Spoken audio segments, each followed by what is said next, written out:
I already put oil in the pan.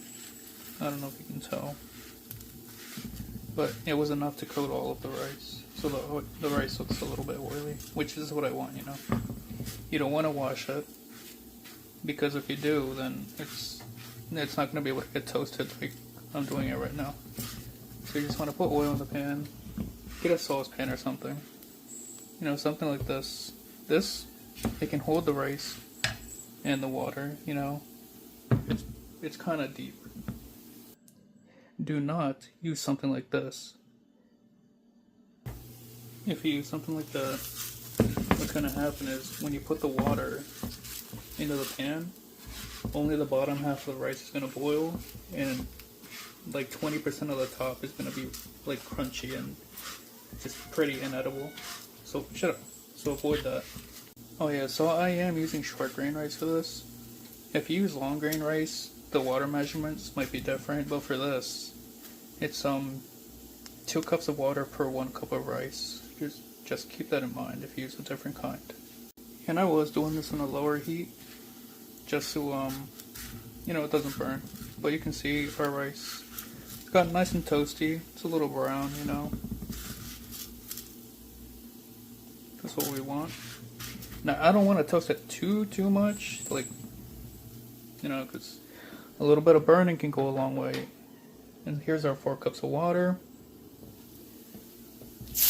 I microwave this just so it's hot.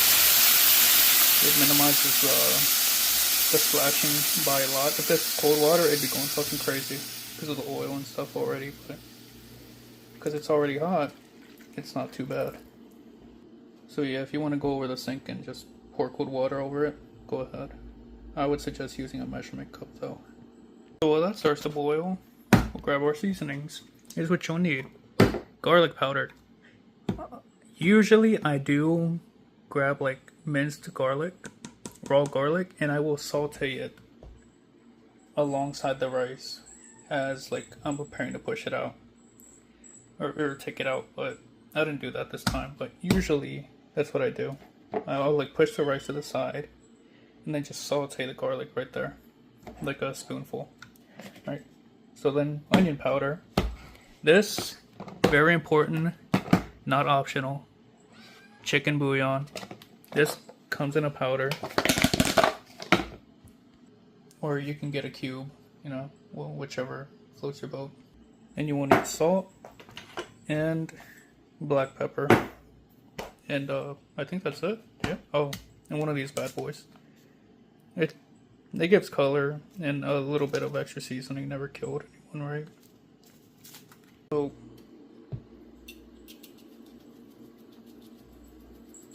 about that much salt, I guess. With the onion and garlic powder, I like to go back and forth a couple of times. It's the garlic powder. And 2 generous spoonfuls of the bouillon. So I do like to stir this in immediately because it does, the bouillon. Because it does form into like tiny little clumps if you don't do that. So I'm going to put one in, and then I'm going to stir the other one in after this. Okay, the other one's in. That's going in. And however much or little of black pepper you want to put in. I didn't put that much this time because I'm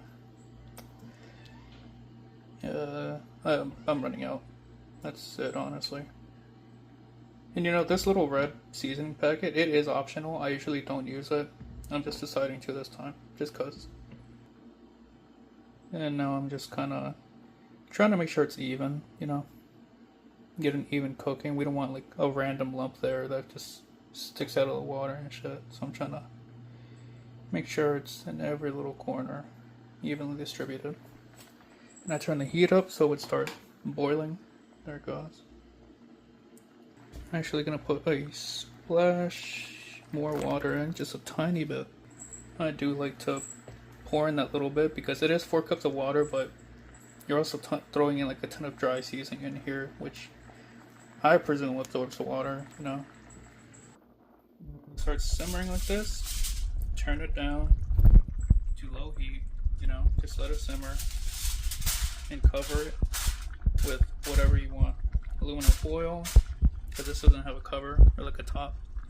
Or if you have a top, just use that. There is no time with this that I found. You know, I usually check it after 10 minutes. And you basically want to pull it out when you don't hear the water simmering anymore. Yeah. So be attentive. This isn't like a rice cooker. You know, a rice cooker stops itself. This, if you leave it be, it will burn like the bottom of the rice. So keep that in mind. No, I forgot something important. Cumin.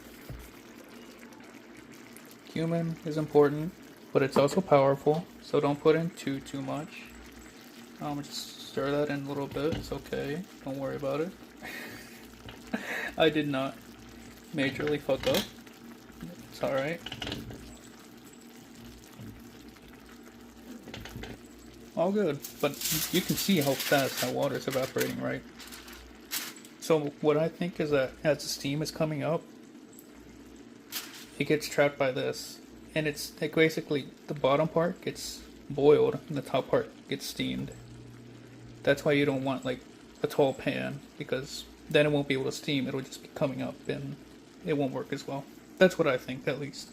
Okay, so I came to check on it.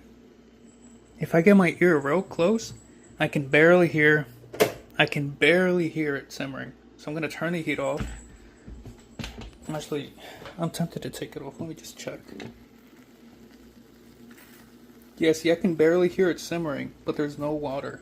I mean, I could hear it simmering, but there's no water at the bottom. So don't be fooled by that. Do not overcook this. Just take it off the heat, and that's done. It's been like...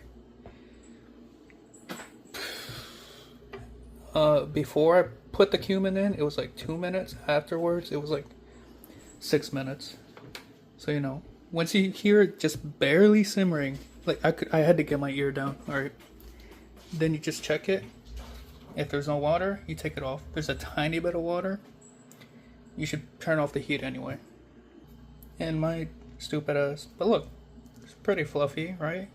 Right? It's not like all sticking to each other and stuff. And my stupid ass did forget to mention, you can just taste the water before you boil it, you know, or as it's boiling.